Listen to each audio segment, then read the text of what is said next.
వక్రగతిలో ఉన్న శనీశ్వరుడు వక్రం ఉన్నప్పుడు భయంకరంగా కొంచెం స్ట్రాంగ్గా ఉంటాడు, స్ట్రెంగ్త్ ఎక్కువ ఉంటుంది, తను ఫోర్స్గా పనిచేస్తాడు. ఇవన్నీ జరుగుతుంటాయి. దాని ప్రభావం అనేది మనం ఆల్రెడీ గత 2 నెలల్లో చూస్తున్నాం.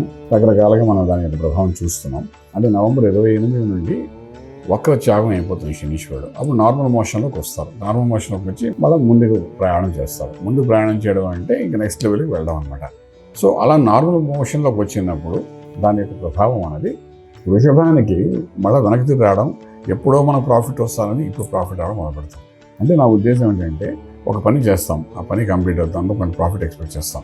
ఎవరైనా అంతే, వ్యాపారాన్న, వ్యవహారాన్న, ఉద్యోగం ఏదైనా ఏదో ఒక ప్రాఫిట్ ఎక్స్పెక్ట్ చేస్తారు. మనిషి అనే వాళ్ళకి ఏంటంటే వచ్చే జీతం కంటే సైడ్ ఇన్కమ్ ఏమైనా వస్తే బాగున్నా అనే ఒక ఆలోచనలో హ్యాపీగా ఉంటుంది వాళ్ళకి. అంటే అలాగే కొనుక్కుంటే, అలాగే చూడండి, మనం తోటలోకి వెళ్తే పండు దొంగతనంగా కోసం తింటే ఆనందంగా ఉంటుందంటారు. అంటే కొంటాం కానీ అలా కోసం తిన్నాము ఒక ఆనందం ఉంది అంటాం. అలా ఏంటంటే ఇవన్నీ ఎలా ఉంటే అడిషనల్ ఇన్కమ్స్కి సంబంధించిన ప్రాఫిట్స్ ఏవైతున్నాయో అవన్నీ మనకు వృషభ రాశికి బాగా కనబడతాయి. It's a good sign. అంటే ఒకవేళ ఏదైనా పని చేసి దాని ప్రాఫిట్ రాలేదు, దాని కమిషన్ రాలేదు, దాని బెనిఫిట్ రాలేదు అనుకుంటే అవన్నీ ఇప్పుడు సంపూర్ణంగా వచ్చే అవకాశాలు అయితే వృషభానికి కనబడుతున్నాయి. వృషభానికి 110% ప్రాఫిట్ అవుతుంది తప్ప నష్టం అయితే జరగదు. వీటన్నిటికీ కూడా ఆంజనేయ స్వామికి ఆరాధన చేసుకుంటూ గడపడానికి ప్రయత్నం చేయగలిగితే ఇనిషియల్ స్టేజ్లో ఒక 1 month డెఫినెట్గా వాళ్ళు హ్యాపీనెస్ ఉంటారు, రాజమార్గంలో రాజ్యం పొందగలుగుతారు. శుభం బియాదు.